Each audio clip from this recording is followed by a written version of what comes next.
Phylanice Nash Experience Podcast. Hello, world, and welcome to the Phylanice Nash Experience Podcast, an audio series of lighthearted and sometimes third eye opening conversations on entrepreneurship, leadership, and relationships from the African American perspective. I am your host, Phylanice Nash. Welcome. The racial wealth gap makes funding for Black entrepreneurs extremely difficult. And according to Crunchbase News, the first step towards solving this diversity problem is investing in minority founders. And we have a solution. It is called the Bridge Resource Partnership Fund. It was started and funded in 2018 by Nashville entrepreneur and philanthropist, Dr. Turner Nash Jr. And its sole purpose is to help Black-owned businesses bridge that funding gap. So today we are chatting with Dr. Nash, along with 3 community leaders who partnered with him on this effort. The impact of the fund will also talk about on its recipients, and most importantly, how you can apply for this funding. So let me introduce my guest. First, we have Dr. Turner Nash Jr., donor and creator of the fund. Welcome. Hello. Hi. Next, we have Amy Fair, Vice President of Donor Services at the Community Foundation of Middle Tennessee. Welcome, Amy. Hey there. And returning to the show, we have Harry Allen, co-founder and Executive Vice President of Studio Bank in Nashville, Tennessee. Welcome back, Harry. Thank you. Thanks for having me back. Yeah, this is awesome. And finally, we have Reverend Dr. John Faison, Senior Pastor of Watson Grove Baptist Church here in Nashville, Tennessee. Welcome, Dr. Faison. Hey, Phylanice, glad to be on. Appreciate you. Thank you. Welcome to the show, everyone.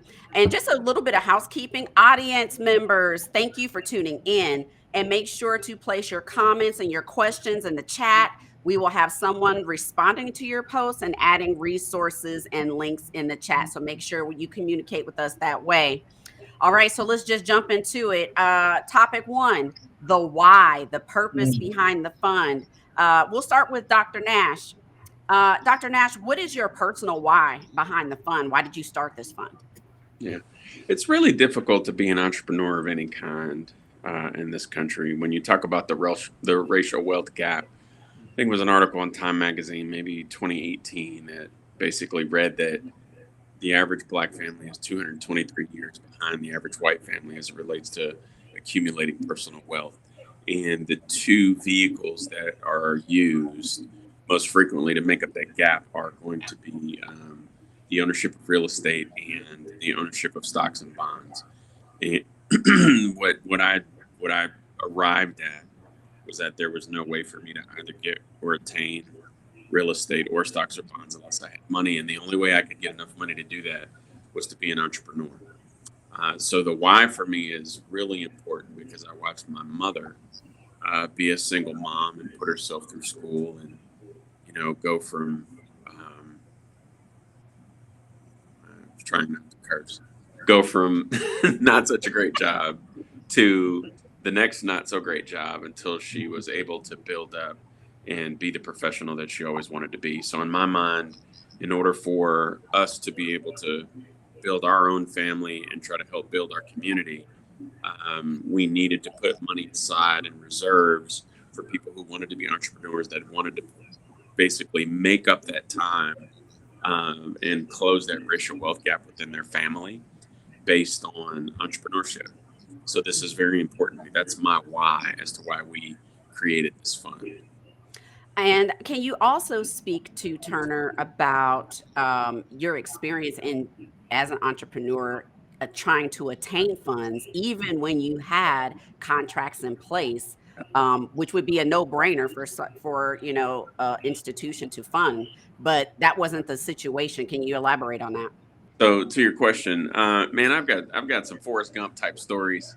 I'll share one with you today, which is as an entrepreneur, I'd created a piece of technical hardware and complementary software for a solution. I had a customer that had given me a $6 million contract, and I'd gone to different banks. I won't mention any of them by name, but I'd gone to different banks around town, and they all declined me. And one was so nice to sent me a letter that read, We can't fund you because you've never done this before. And my thought there as an entrepreneur was, well, I am good enough to win this competitive bid for services. I am great enough to actually produce the product, but because I've never done it before on a large scale, that's the reason why I've declined. How will I ever be able to perform on a large scale and then to become competitive in the world? I once had a mentor that said, a lot of times the best way to kill a bear is to kill it when it's a cub. And that always stuck with me, because the stronger I get, the less likely I am to have to depend on other people and systems for the money that it takes to grow my business to make the impact that I mentioned in the last question. I did find a bank who I'd gone over with a friend of mine. And he goes, man, they're going to give you the money because they know me. And I was like, well, you don't have a lot of money. He goes, it doesn't matter. And this is a story for another day. He goes, my white skin is worth at least $100,000. I was like, what? And he goes, man, look, you got a PhD. I don't. I just barely graduated high school. We're in the same elevator going to the same banking meeting because I have the relationship. And I thought, wow, that's pretty incredible. So I go into this bank. I walk into the lobby. And he goes, we're not going in there. We're going upstairs. And I was like, yeah, I didn't know there was an upstairs, right? So we go up to some floor. I think it was like the 14th floor, nondescript rooms. It was like a long hallway, like a casino hotel. No numbers on the doors. There's a table, chairs on both sides. I go in. He says, sit here. 3 bankers walk in, sit down on the other side of the table. And they say, what are you trying to do? I say, this is what I'm doing. Here's my contract. Guy says, give me your driver's license. I say, okay. Get him the driver's license. He comes back 20 minutes later. He says, you're going to be approved for this loan. The documents are going to show up at your house in 1 to 2 business days. That was the end of the meeting. I didn't have to show financials. I didn't have to show a lot. And what I learned was a relationship goes a long way. And that is one of the banking stories behind why I wanted to start this fund, because there's so many things that plague an entrepreneur. One of them is lack of financial literacy when you're first coming up. You learn a lot of these things in business as you grow. But one thing that I didn't know was how to keep, I say a proper P&L, one that a bank could actually use. I didn't know that I had to list my attorney and my CPA and my landlord and all these other relationships that I had to keep in line in order to get what I'm going to call traditional funding. So I'll stop there with that story. But that is one story where it just shows you, man, if you don't have a relationship with someone that can be in your corner, it's going to be a long road trying to find financing the traditional route. Thank you for that, Turner. Those are very important points, and I'm sure that those are similar experiences that are shared amongst the Black entrepreneurship or Black founder community. So, Harry, you're up. You are our banker on the call, and can you just give us a little insight, a little bit more into what Turner was talking about, the systemic why, there's lack of funding for Black founders?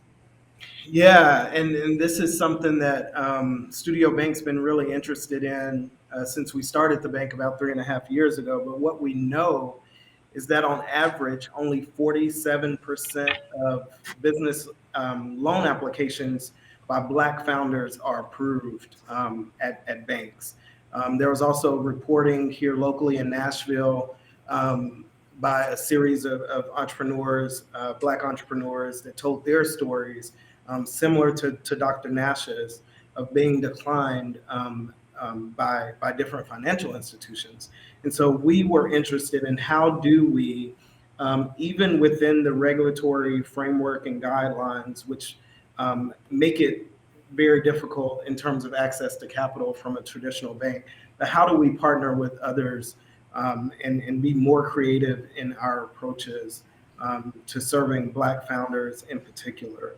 And so was really interested in the fund that he had created and reached out to see what we could do together. Thank you, Harry, for that insight. So let's move into what the fund actually does. What does the fund do? And this is for everyone. So we talked a little bit about the solution that it's providing, which is bridging that gap for Black funders. But can we talk a little bit more about who the fund is for, and then the numbers, fund by the numbers, like the stats how many businesses have received it, and the total money lent. So let's talk specifically about who the fund is for. We'll go with I'll go with Amy on this one first to lead that off. Sure. The fund is for entrepreneurs, Black entrepreneurs in the community. And one of the things that I loved when Turner expressed his goal with this fund at the beginning, he really talked about those Main Street entrepreneurs, right? He said he's not trying to invest in someone who's just looking for a big payout at the end. These are your neighbors, your people that go to church with you, people that their businesses are on the street corner. They may help revitalize a neighborhood. Those things, those Main Street entrepreneurs. And there really is a definition for that. If you look at some of the national studies on making investments in small businesses and communities and the impact it has. So that is something that was particularly important and resonated with us at the Community Foundation, because our goal is really just how do we improve that quality of life in this Middle Tennessee community, and strengthening neighborhoods, strengthening economic development, and strengthening communities, particularly communities of color, is something that we do in our grant making. And this new idea of making investments was something a little different, but something that was an example that had been done by many national foundations with some different rules and regulations. Because one of the things, and Turner always tells me he appreciates this, is that we try to find a solution that always keeps us within the guardrails that we're doing everything right. And so this fund is for entrepreneurs in the Nashville, Middle Tennessee area, Black entrepreneurs that have started a business, move forward, but maybe they have that roadblock because they need just a small push over the hurdle. That's really what the Bridge Resource Partnership and some of the partnerships with churches that we've initiated, and hopefully the example of 3 organizations that we've helped so far, kind of in our pilot phase, will be something that we can really roll out much more significantly in 2022. Great. That was great background information. Anyone else want to add anything to that question about who the fund is for? I think we've narrowed it down that this is for Black founders in Middle Tennessee. Turner, did you have anything else to add to that? Yeah, this was hard to put together, right? Like, this is a lot of pieces over a long time of meeting and bumping into people, and the Lord putting people in your life at the right time that might have a piece to this. So, when I originally brought this up to Amy, we didn't have any of the other pieces, right? So, it was very important to me that we reach out and find a community bank and somebody that cared enough to be involved. It was very important to reach out and find someone in our faith community that really cared and had the ability and the want to take on the responsibility of participation.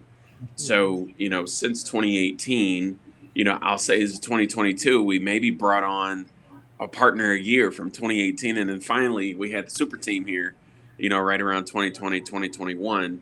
But then it was time to fund it. And then it was time to also find people who could utilize the funds, but go through a very specific process that allows fairness, but certainty that they're going to be taken seriously. So, I didn't want it to just sound like we were just 4 or 5 people who came together, just haphazardly to say, hey, let's do something great. Like, it took a lot of work and a lot of understanding across these organizations, because we are bigger than just our individuality here. Everyone on this call represents an organization that has bought into the thought that Nashville deserves better.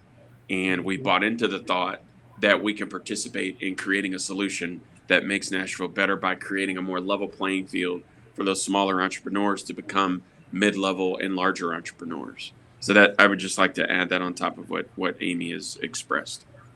Thank you. And this is a perfect segue into who each one of you are and your roles in this fund.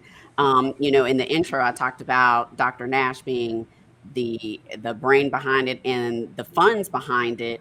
Amy spoke a little bit about the community foundation. That is where the fund resides. And that's where the grants come from. But now we want to talk about our other two partners, Studio Bank and Watson Grove Baptist Church. How does a church fit into all of this? And what's Studio Bank's role? So I'm going to jump down to Dr. Faison. Dr. Faison, you're senior pastor at Watson Grove Baptist Church. But some churches, and some people didn't know this, that some churches have what are called CDCs, or community development type of entities, which are for-profit churches. So what's your role in all of this, and Watson Grove's role? As a faith community that's part of this team, first of all, we're excited to be a part of it, and it fits and aligns right with our values, who we are. Generosity is a core value of who we are, but also outreach to community, being connected, and providing opportunities not only for the transformation of souls, but also the transformation of systems are really what inhibit many of entrepreneurs of color from advancing in this space. And if we can create a partnership that helps to alleviate some of those barriers, it's important. Dr. Nashe talked about community and relationship. I firmly believe that when God wants to bless you, God doesn't send you stuff; He sends you people. That relationships are really the currency that make progress, success, and even transformation happen. So for us to be a part, our CDC in particular, Grove Community Development Corporation, to be a part of this effort that helps to screen, vet, and even really provide the opportunity for these entrepreneurs to really get a foot in the door in terms of funding and getting started is a major effort, and something that absolutely aligns with who we are as a community and who we are as a church. Thank you. Harry, so what's Studio Bank's role in this partnership? Can you speak a little? I can, yeah, and I'm really proud of the collection of minds that came around, and for sure Dr. Nashe's initial vision and fund. But he spoke about the importance of a relationship with a bank and a banker. And in terms of access to capital, there are other grant programs that simply write a check to the business owner, which is impactful. The way that the Bridge Resource Partnership Fund is structured is it guarantees a loan provided by a bank. And what that does is puts the bank in relationship with the Black founder, so that as their needs evolve and as they go from that small business to medium-sized business, they have a contact and someone who's walking that path with them that can serve their needs on an ongoing basis. And so that's the brilliant piece, I think, about this fund in particular, is that it solves the capital piece, but the bigger piece is not the financial capital, it's also the social capital that Dr. Faison mentioned as well, that it is about relationships. And so we're really proud to be providing, the conduit for the flow of funds, but also be in partnership from a banking standpoint with these founders. And that's very important. And just in general with entrepreneurship, establishing a relationship with a community bank is one of the things that I find is of value, because you do develop that relationship as you grow. Mm-hmm. So I want to move to speaking on the people who have already received grants. So we're not talking about a fund that has evolved over time. We are talking about an active fund that has actually funded the dreams of Black funders, several Black funders here in Middle Tennessee. So I'll either turn it over to Amy or Harry. Can we talk a little bit about the number of businesses that have received funds, the total amount of money lent, and if you can give a little bit about the specifics of those businesses? Were they Black females, Black males, what business stage they were in, and what the money was used for? I'll open the floor. Harry, you want to take that one first, or Amy? So as I mentioned, and Turner mentioned, we've really wanted to work through the details, focus on all the partners. And so far, there have been 3 investments into organizations, all very different in nature. They have been 3 that have been led by females. The first one that was invested in, and again, part of the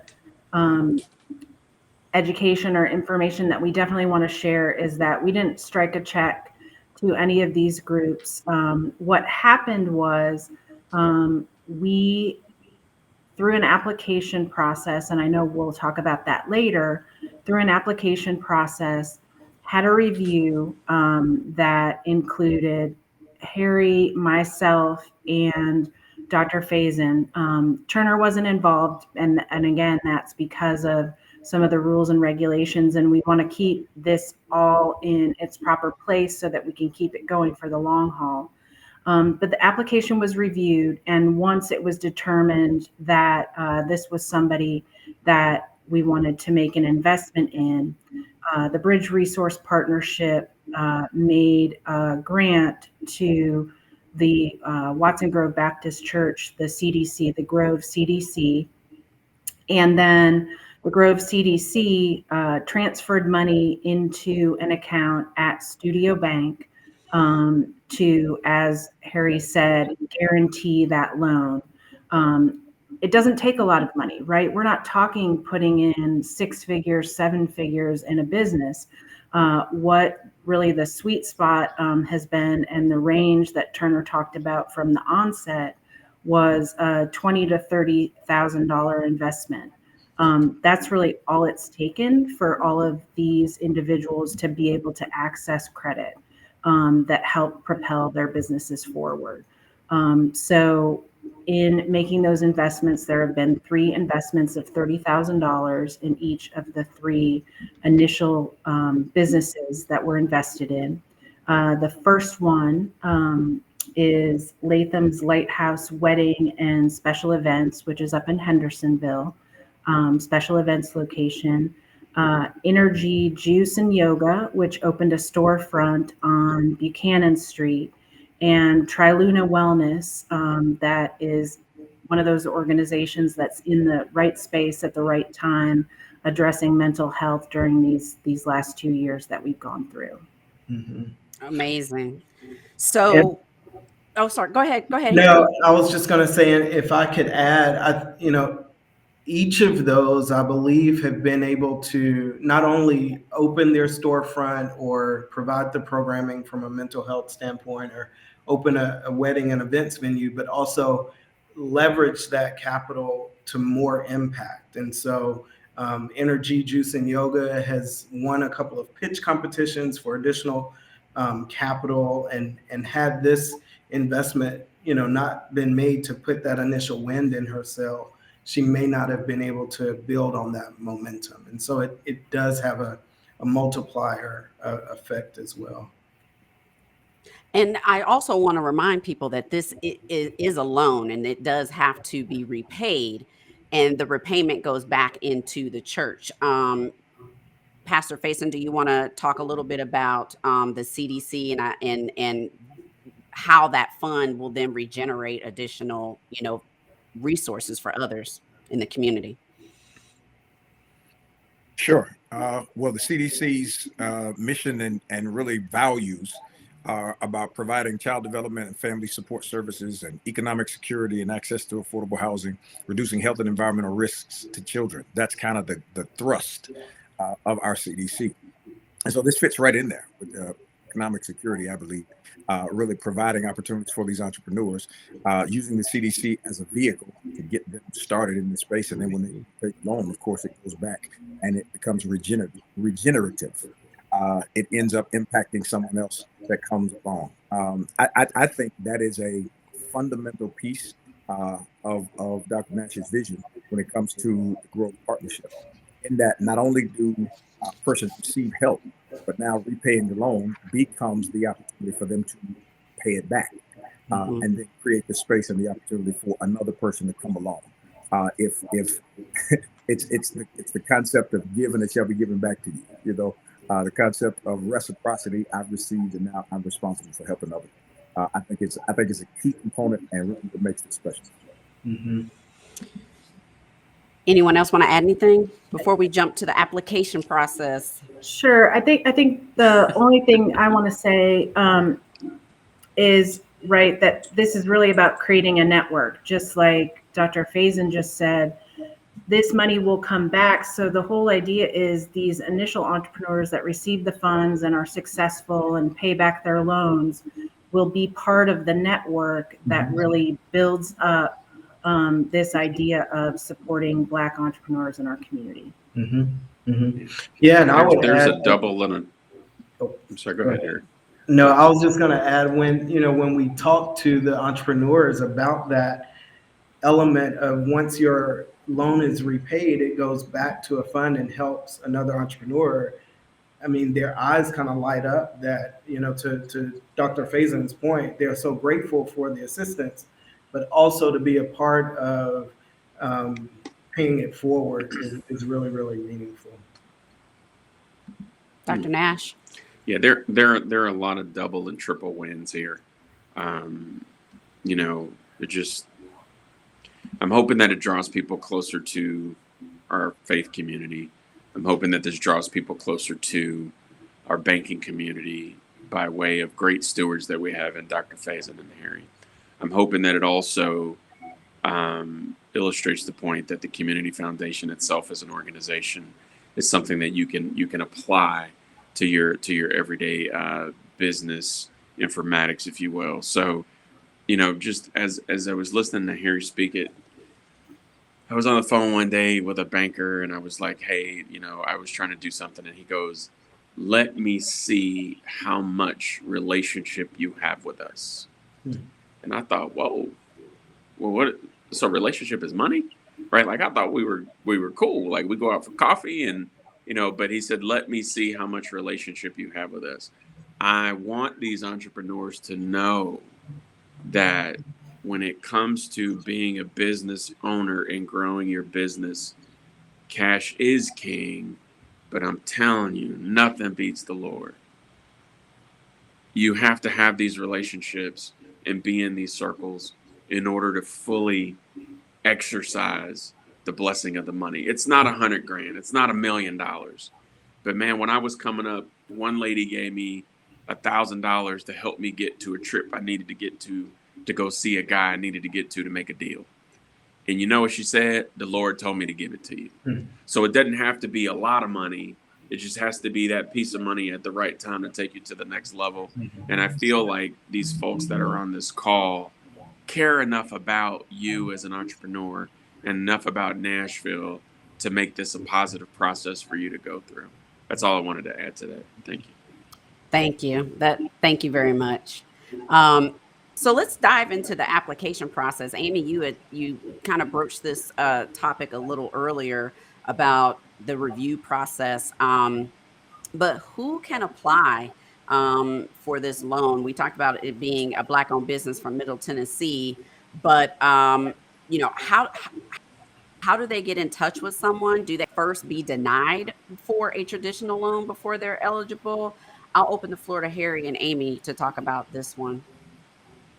Right. I'll kind of lead over to Harry because I think one of the important pieces is you mentioned about what stage of business are people in. This is not somebody with, they just had a great idea and they want to move forward.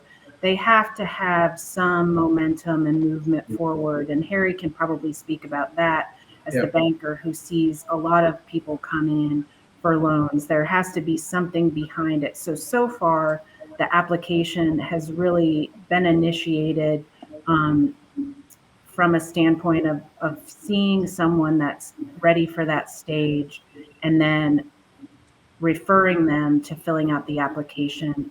And we'll be blowing that up even more in 2022, but I'll let Harry talk a little bit about it. Yeah, and I'm really excited about blowing that up in 2022 as well. But yes, Amy is exactly right. These loans are meant for established businesses. So usually 2 to 3 years of operating experience. And for the referrals that the bank is making into the program, we're obviously checking that box, but referrals can come straight to the community foundation or through the Grove CDC. But they're not startup businesses, and this isn't the initial capitalization of the business. It is an idea that has been tested, so to speak.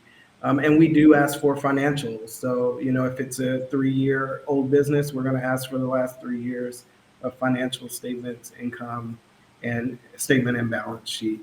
And so there's a little bit of screening to make sure that the funds are meant to get an established business to the next level, but it's not an incubator or an accelerator of a startup business, if that makes sense. That's important for all of the parties here. I think we shared that vision as well, and making sure these funds flow to Main Street entrepreneurs, as Amy mentioned before. Dr. Nash, I'm going to ask you to chime in here as well about who makes a good referral candidate. You may want to speak a little more to the stage of business area and being past the validation stage. Can you chime in a little bit more about that candidate, a good candidate? Yeah, I follow this. I follow this theory. It's called Moore's Chasm, Moores, Moore's Chasm. It basically is a bell curve of how the average business goes from ideation through the initial set of innovation, and then there's a chasm that you have to get through in order to get to your early adopters. And once you get to your early adopters, you generally hit a revenue stream. I would hope that whoever's watching this and is interested in being a participant in this, whether it be as an investor in your community, a donor, or a business that's looking for funding, that you look that up. This is not meant for somebody that's in the ideation phase. This is not meant for somebody who might be behind on their bills and they're looking for a PPP loan. This isn't that. This is for someone who has proven their concept. This is for someone that's in a growth phase that needs to get to that next step, that would be going to the bank anyway. Someone that would go to the bank anyway, with or without this fund, to maybe get a business line of credit or a loan to further their business in the community. This is for.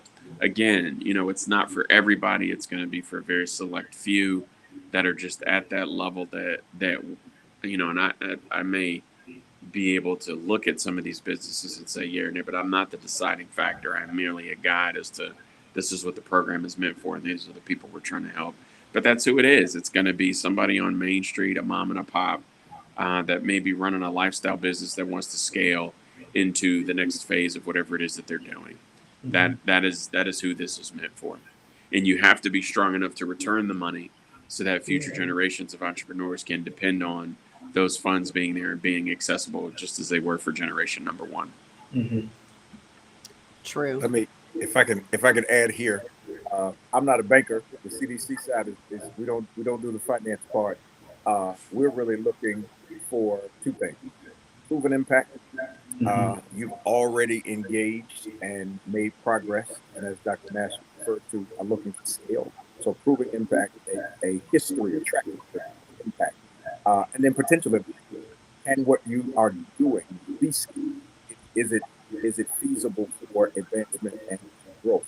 And so that's kind of what the CDC is looking for. We're looking for businesses that make a difference. Not just make money, but make a difference. And if you can fit that into what you're doing, not only will it become profitable, but the level of joy that comes with making a difference and profit. And we just think that makes sense for who we are. Mm-hmm.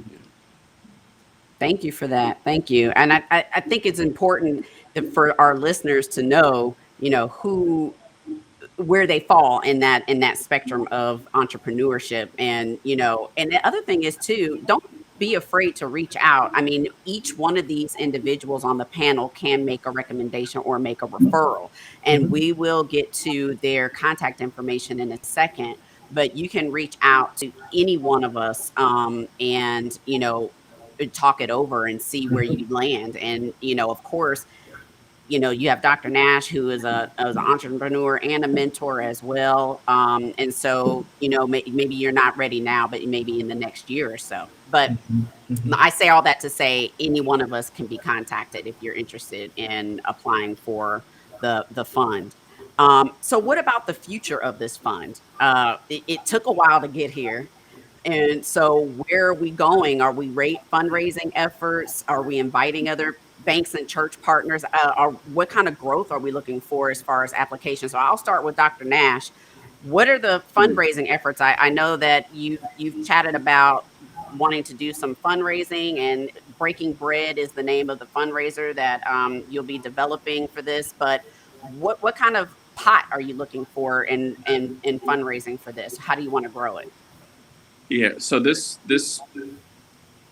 gathering today is one of the first, maybe the second time this has been mentioned publicly. So my goal would be to fund a deal a month. I don't know if there's that much traction in the neighborhood, in the community, but that would be my goal. One deal a month, 25 to 30,000 for this year. The effort is already funded. The longevity and the sustainability of this is something that we really need to sort of focus on for 2023. I would love to have, and this is just an idea.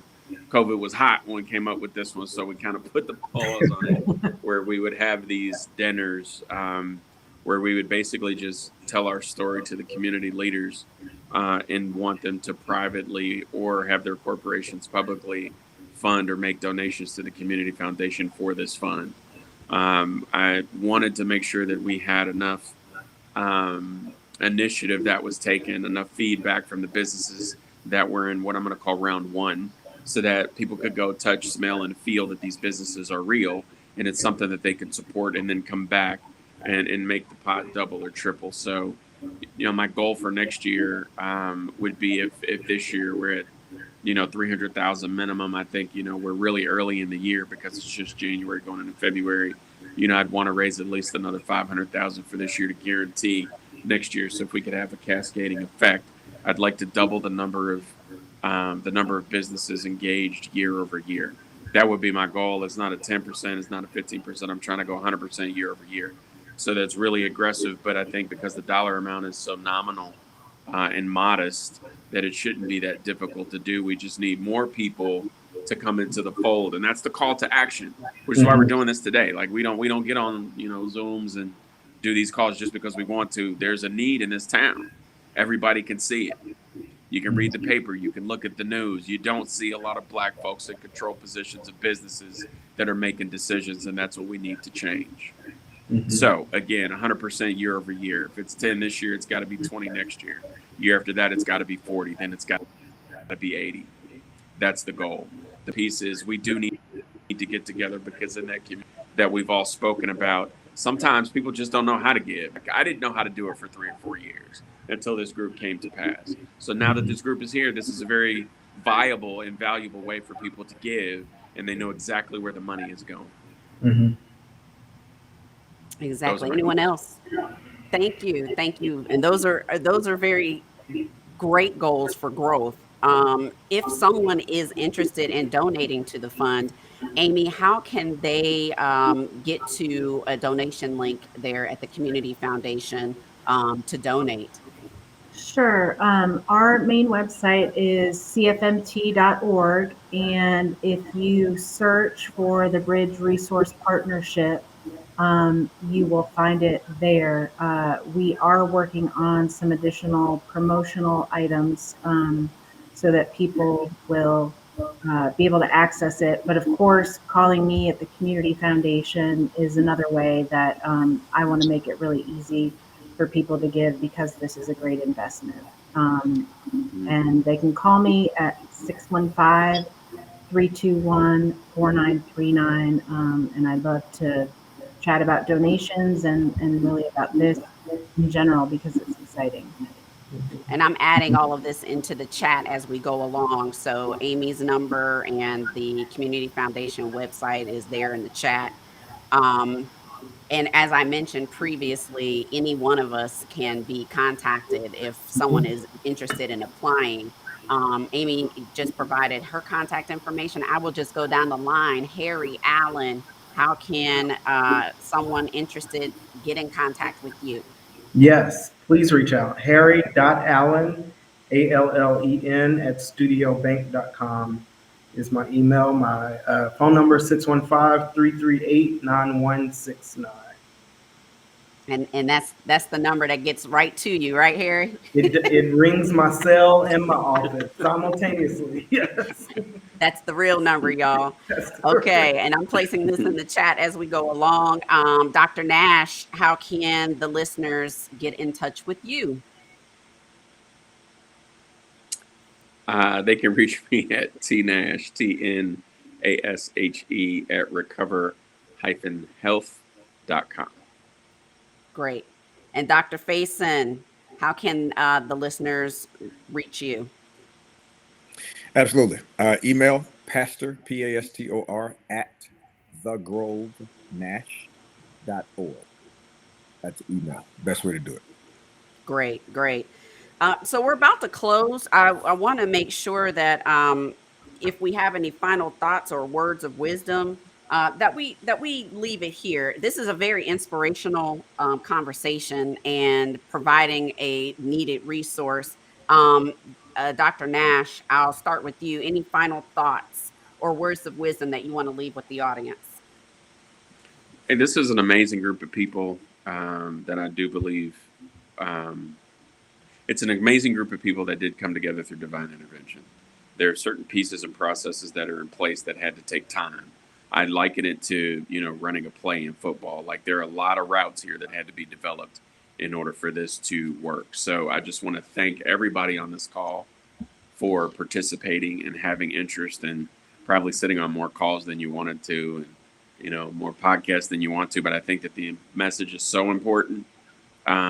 We putting our money on it, right? Like we're not out here in the streets being whimsical with our time, our talent, or our treasure. And because of that, I really believe that, more people should be engaged in this, either as a funder or as a business owner. You have multiple ways to participate. Get involved. Get involved sooner rather than later. This is for our community. Thank you, Phylanice. Thank you. And Amy, any final thoughts or words of wisdom? I think this is really exciting. And one of the things for the last 25 years, the Community Foundation has a women's fund. And we've talked a lot about how one of the priorities has been creating economic self-sufficiency opportunities and really how that supports a community.